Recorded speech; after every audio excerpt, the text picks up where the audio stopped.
Okay, so a little while ago, Mark was talking about the guardian, having a guardian angel, right? I think he was talking about on an individual basis, right?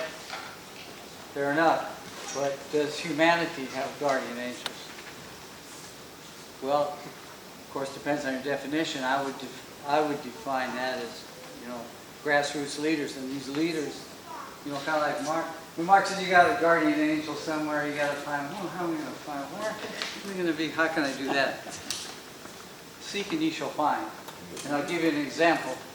2 or 3 months ago, I was supposed to have lunch with this friend of mine, Abel Salas, the publisher of the Brooklyn World newspaper in East LA. So I get over there, and I get a call from him. He says, well, my car's overheating. It's not going to get there, but don't worry. I'm going to get a ride with a friend. Oh, sure, fine. So he and the friend and her 2 children arrive and sit down and have lunch, which it turns out that person is our next speaker, Stephanie Serrano, who is a person who grew up in foster care, been homeless, fought her way through college, and now works in foster care services, I believe, for the county. And she, of course, is her own unique person, has a lot to offer, but I think she also validates the concept that Mark was schooling us on. People are everywhere that are stepping forward, trying to do things.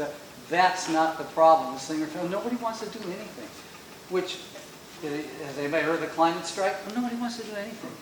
It's absurd, but the problem is they're not connected. So that's one of the reasons that we're having this convocation of sorts today. So I wanted to introduce my new best friend, Stephanie Serrano.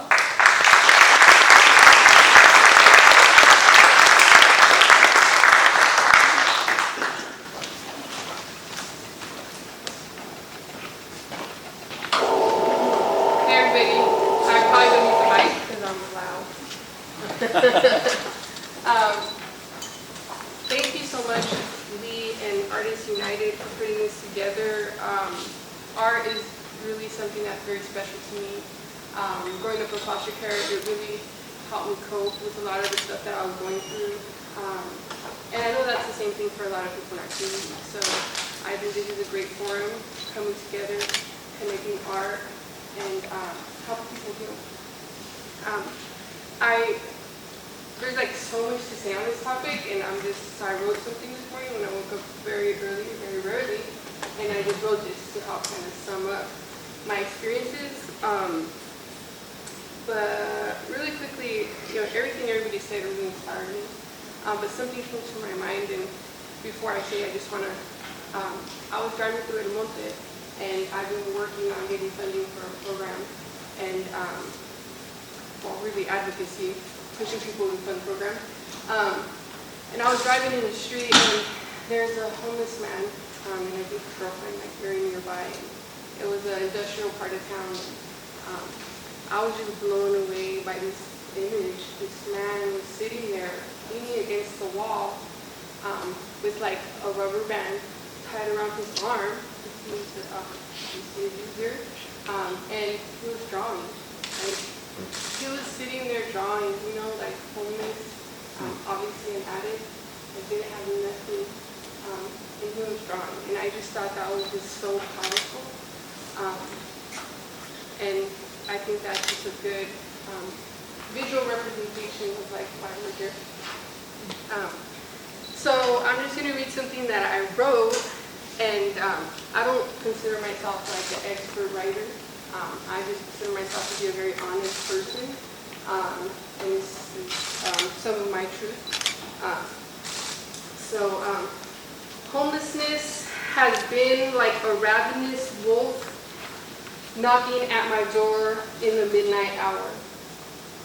It comes right after I have let down my guard after a long day of soldiering. It never comes when I'm wide awake waiting for it. It comes like a thief in the night, robbing my ability to sleep in peace. So I pulled up my bootstraps and went hunting. I armed myself with resilience, with education, and with God. But still it comes. As a child, it came in the form of 13 foster homes since the age of 1. 13 new women and men that had complete power over my life. The footsteps in the hall late at night still bring terror. Will he walk by my door? Will he stop? Is he in his room yet? Can I lock my door? I'll just stay awake a little bit longer. While in high school, even after making nearly straight A's and being propelled into 5 high schools, the wolf came knocking in the form of a 7-day removal. My independence threatened my fire too much. Soon after I was pushed into violence at a group home, where I was the only person to receive a 100 on the school assessment in the history of that placement. Pushed into fight or flight, the prison system was breathing down my neck, attempting to choke me out. And any fire that a person like me should not possess. I had to run away, or get sucked into the mouth of a beast eating away souls. I had to take my life into my own hands, and I had to run away. I had to sleep in a stranger's home when I was homeless. I had to sleep with a stranger to be safe that night. No, it was not rape like you see in the movies. And no, it was not my choice. While in college, as I pulled up those bootstraps and continued to arm myself, I had nowhere to go during summers. So I slept in my car. A new boyfriend offered me shelter during summer nights with his family until school started. In July of 2016, he pulled out a butcher knife to my throat. And I had nowhere to go. Shelters I was very familiar with, and they were not much safer. A storm of manipulation clouded my mind and froze me in place. After he was deported, I left with him to TJ. It's a miracle that I'm still alive. I asked my bio mom for refuge till school started, hoping that as a survivor, she would care. And she slammed the door in my face and said, figure it out. After college, I became a social worker, and the dream came true. I survived. One of 3% to get a degree, one of 3% that dodged the beast of prison that at some point consumes 70% of foster youth. Before graduating, I became a parent. Survival mode ×2. My kid's dad, a former foster youth that I met while in foster care, became my second child. Burdened to raise a man with trauma, taught that wrong is right. Barely able to breathe, I fought for those bootstraps. Nearly passing out, I kept running. Countless of times near homelessness, this man could only come up with excuses on why his half of the rent was late. Many times he walked out at the end of the month because the pressure of rent and my reminders were too much. Forced to pull and pinch and squeeze and push a circle into a square. At any moment, it could be over. Leave him, the privileged shouted from their childhood room with books and theories. But who will pick up my child in the middle of the workday? What strangers are waiting for a poor woman and child to need them, to prey on the weak? After years of fighting for stable ground, it can be pulled from right under you at any moment. Their immature father found it easy to leave at a moment's notice, especially when I needed him to watch the children so I could go to work. I have had to work part-time or flexible jobs to attend to my kids, to be able to make sure that they are okay. Part-time income keeps the wolves near. Full-time income brings out the bears looking for blood. Their favorite is children. I've seen a lot of these bears in my life, in the form of foster parents and caregivers and low-income care providers. Pitted against unfavorable odds, be around your kids or be poor.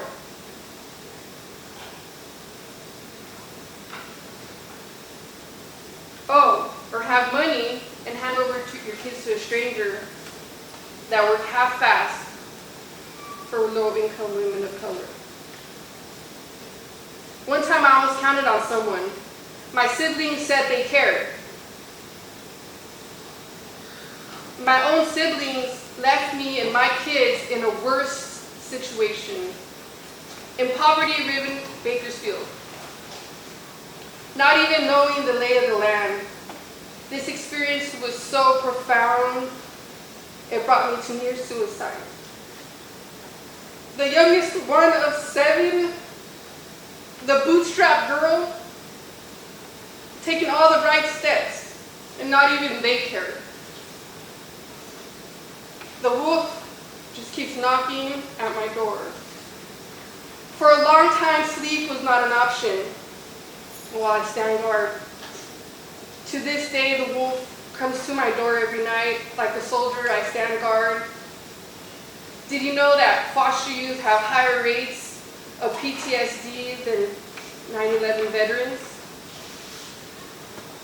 Because we have been standing guard our entire lives. At ease, soldiers does not apply to us. A potential warm welcome home after a long, hard battle is not what gives us hope. So deeply raw are these wounds that I am even afraid to speak about it, and fear that endless blood will wallow from my mouth. But there you have it. After 13 foster homes and 5 high schools, plus being homeless at 16, I graduated with honors, which I found out about 4 years later because no one cared enough to explain my tremendous achievement. After pulling up my bootstraps, I was homeless in college and fell victim to a predator waiting for me to meet them. After college, I have fought to beat the odds as a former foster youth and now parent of 2.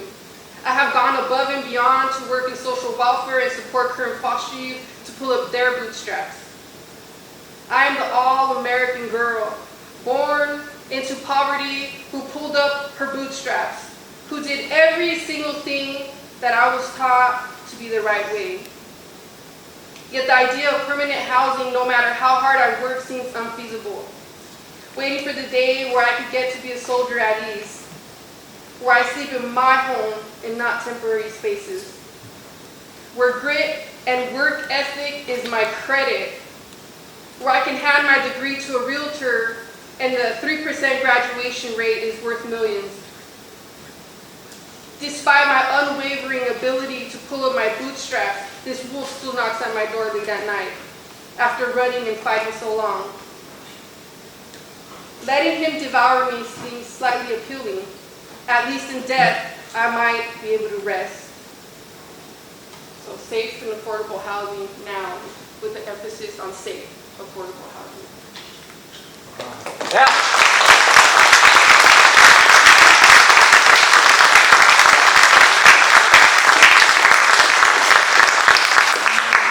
So I guess the reason why I came out today is to talk about a program that I created called Seeds of Peace. It's a program for foster youth. It's a prevention program. Instead of reacting like a lot of DCFS does, because DCFS reacts to domestic violence, they react to abuse, they react to poverty, but they don't really invest in prevention. And so I wanted to create a program that we're going to address that, and we're going to work with youth in foster care, in probation, and we're going to equip them with the skills to graduate. I've been a social worker for about 10 years now. Is there napkins? It's okay. I've been a social worker for 10 years now. When I graduated college, I was very intentional in the job that I got. I researched what are the latest models that are having the most impact on at-risk youth or youth struggling through trauma. And I found that wraparound services was one of the best models out there. So I specifically got a job within wraparound services for about 5 years. I worked my way up after, I could have started as a manager, but I wanted to work one-on-one with the youth. That was really important to me. And when I became a manager, I seen firsthand a lot of the bullshit that happens within social welfare. And everybody was so interested in keeping their job that no one would say anything. And guess what? I didn't care. I could go get another job. I could go get welfare. You know what I mean? That was the expectation. So everything else is just breaking that. So when I worked with them, I would tell, hey, why don't we as the leading edge program, we come together as managers with DMH, with LA County Probation, with DCFS, and we're working with the highest risk youth in this county, and we still are seeing that there's a need for community-based programs and intervention services to partner with. And so I said, I have this amazing program I've been working on, why don't you let me spearhead that? No, they didn't want to hear it. They wanted to continue to run the same old models that they had going on. And so I said, you know what, that's fine. I'm going to go ahead and start working on that. So I skipped my master's program, and I said, I'm just going to learn from the ground up how to run this. So I got a job under the founder of a nonprofit, and he's been doing that for about 30 years. He works for the Pasadena City Managers. He's an amazing advocate. And so I learned firsthand how to run a nonprofit, how to do grant writing, how to do contracts, how to do community partnerships, how to do proposals, all the things that are required to build a nonprofit. I learned from firsthand, and so then I just took the steps, and now, God is so great. Now I get to roll out my program this year at 6 high schools and then Monte, and it's taken a really long time, and I think it's really important to talk about how long it's taken, because I don't feel like I should have to be an expert or a PhD in order to start a community program. I should be able to be a regular person that wants to invest in my community, and the barriers that are created for regular people like me are immense. And I've been pushed out of this to go get a job, to do anything else, and I've had to fight. No, I've had to struggle financially, because that's the level of time it's required to create these programs. So now we're rolling out our program this year in 6 high schools, and our goal is to equip these youth with life skills. I currently work for the independent living program for the county, where we work for transition-age youth exiting foster care and probation throughout LA County. I work with youth one-on-one. I have about 10 youth that I'm a life coach to them, and I meet with them every month. And we work on individual life skills, including mental health, and learning how to smile again, learning how to be a kid. Things that are not being taught that I feel is super important. And so I wanted to move forward and not just impact those 10 youth, but I wanted to be able to reach many youth at the same time. And I thought it was very important to give a space for former foster youth to be the leaders and that are reflected in the community they're working with, because far too often do we have people that are disconnected from our community trying to teach us what is right and wrong, how to do it. And I think it's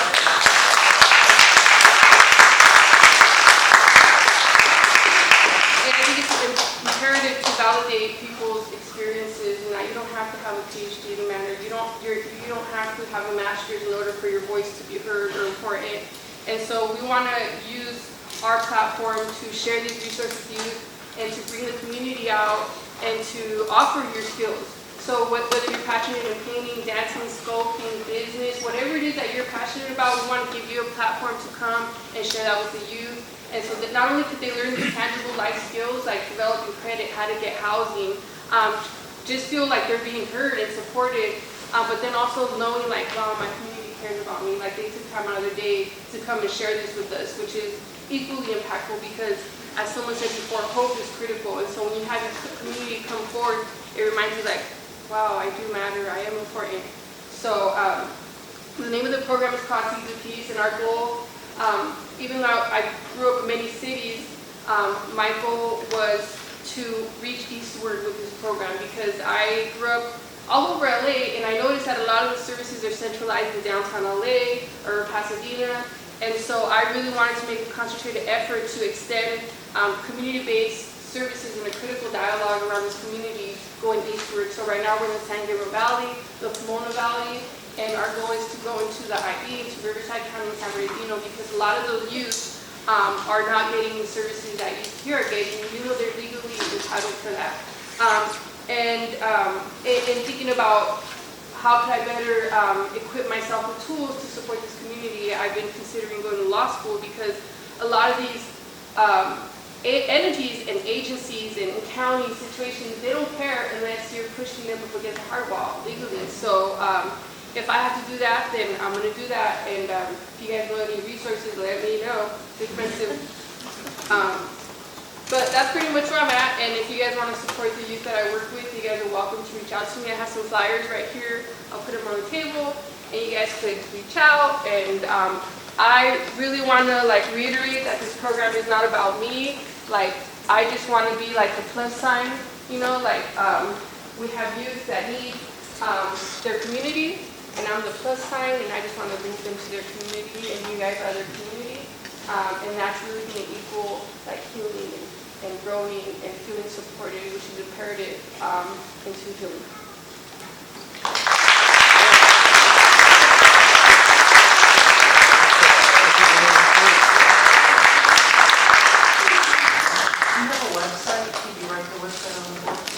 We have a Facebook page. We did have a website, but we don't even have any funding to do that. I've literally been working for free to develop the program, to do the proposal. Literally what a manager would do for an FFA or social services, I've been doing that for free. So anybody that has those skills, let me know. So it's seeds of peace, peace and love? Yeah, seeds of peace. Yeah, planting seeds of peace in our community. Okay. Thank you so much.